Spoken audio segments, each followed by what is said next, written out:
So the next concept we want to introduce then, after we've figured out, hey, well, maybe there's some homologous structures between things.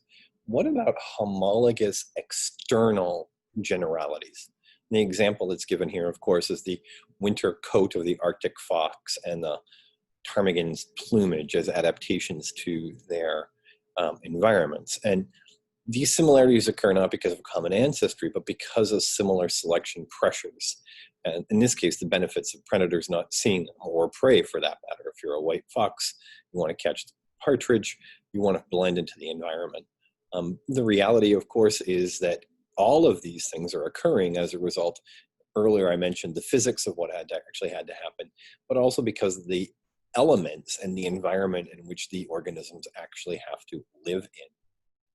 Independently, similar phenotypes will evolve in distantly related species due to that same evolutionary set of pressures.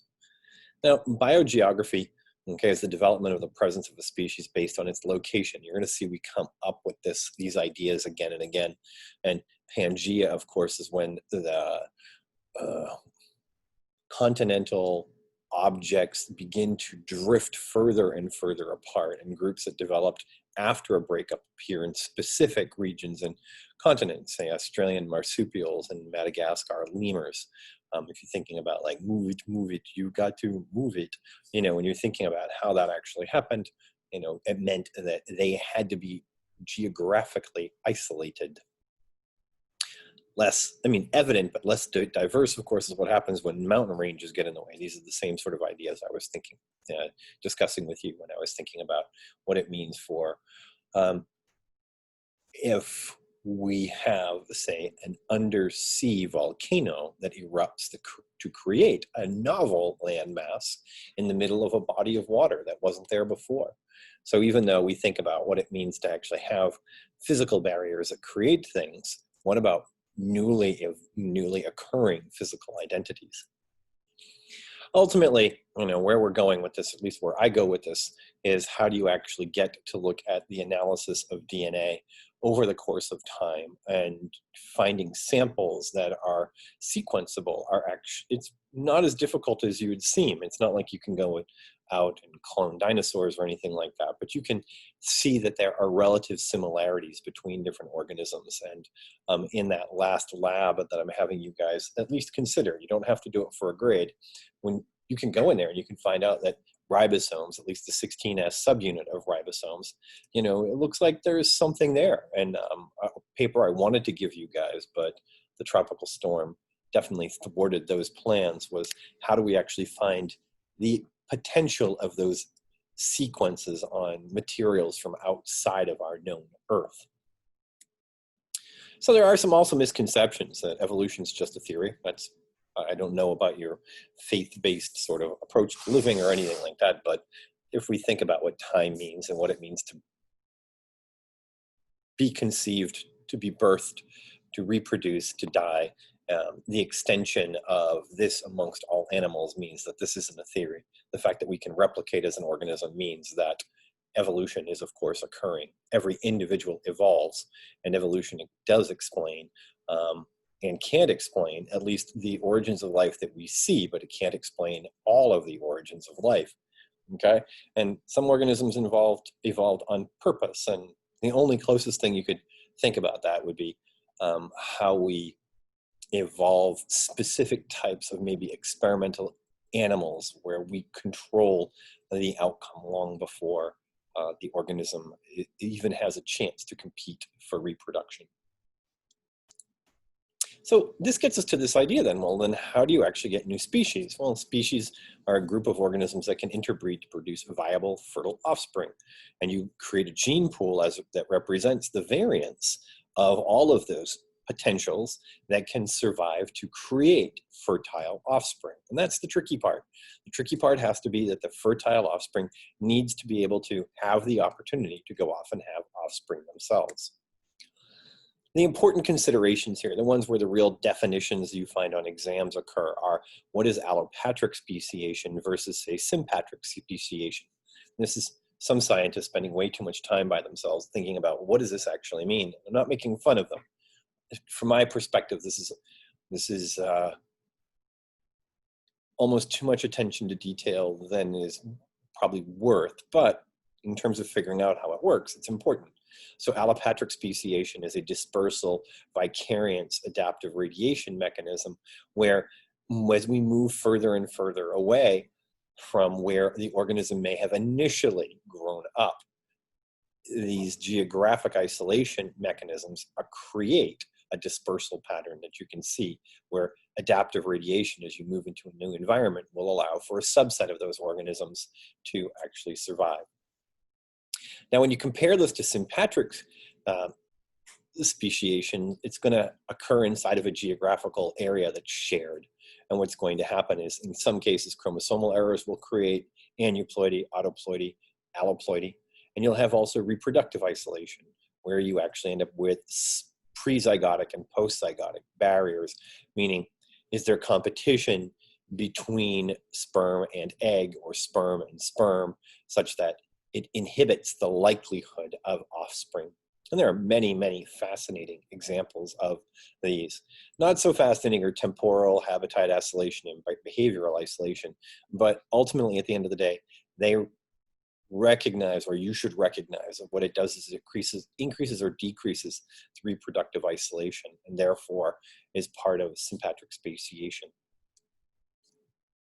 Speciation, when you're thinking about, say, how you could, if this is an illustration from Darwin's species, you're looking at how you would create a phylogenetic tree.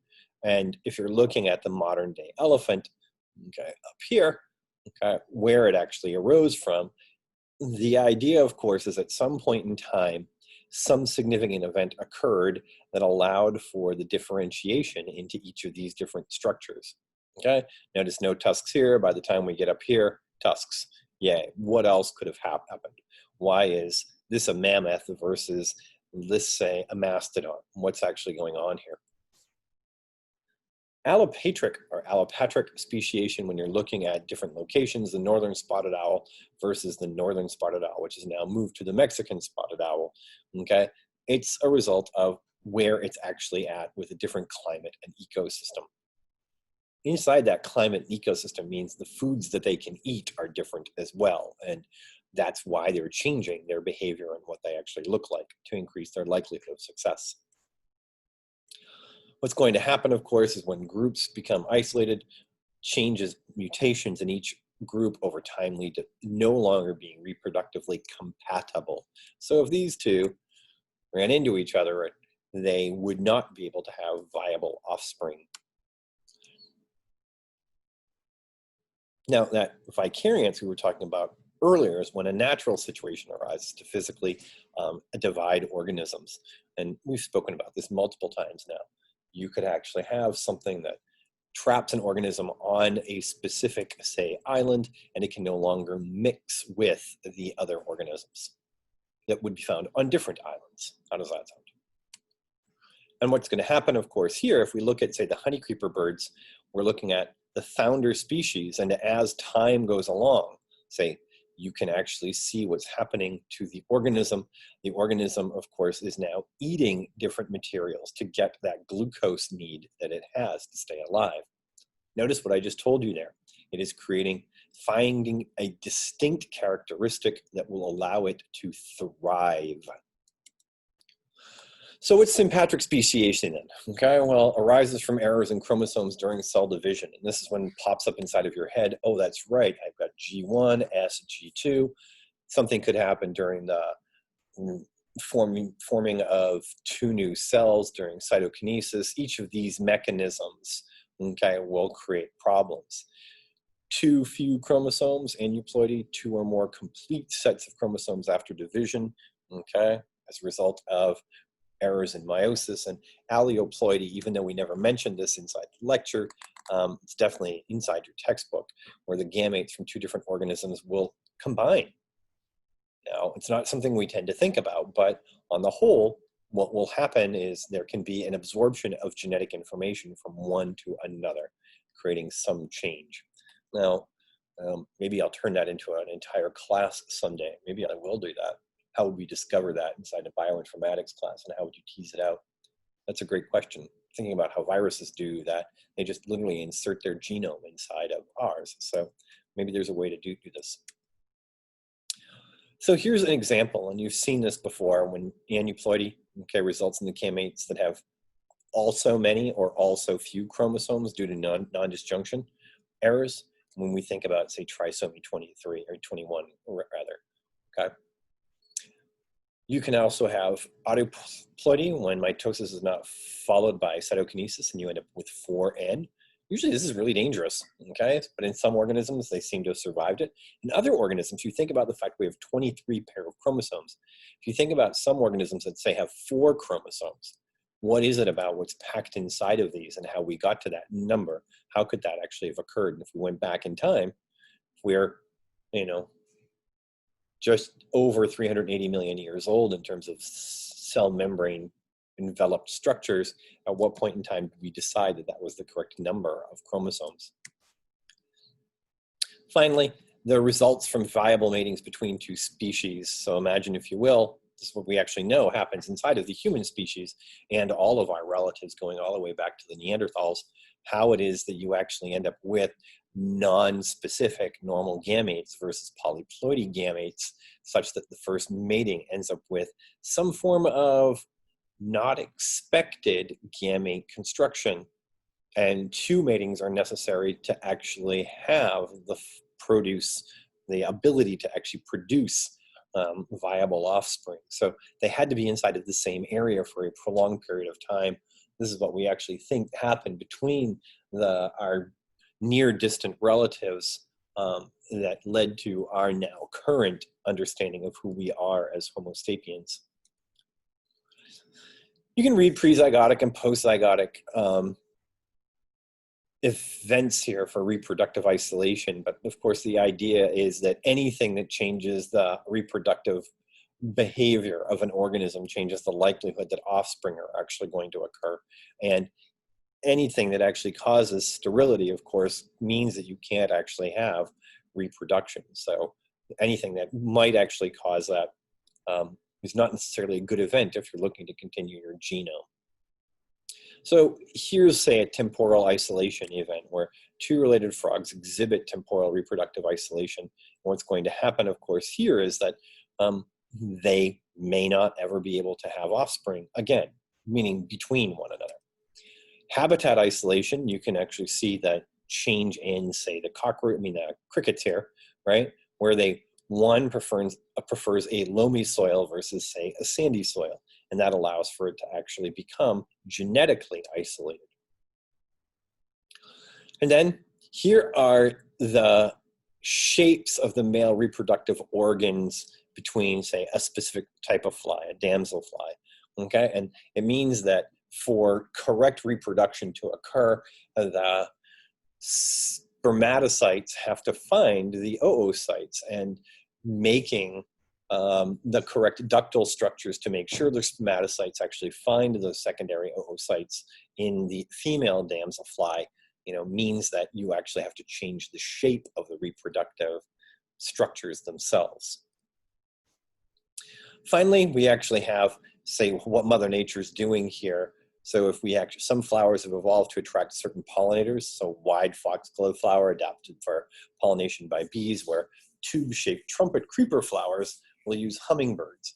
Now, this means a couple of different things. It means that if you're thinking about what the bee is doing here, it's getting covered in pollen, increasing the likelihood of those pollen grains finding their way in and fertilizing the oocyte here.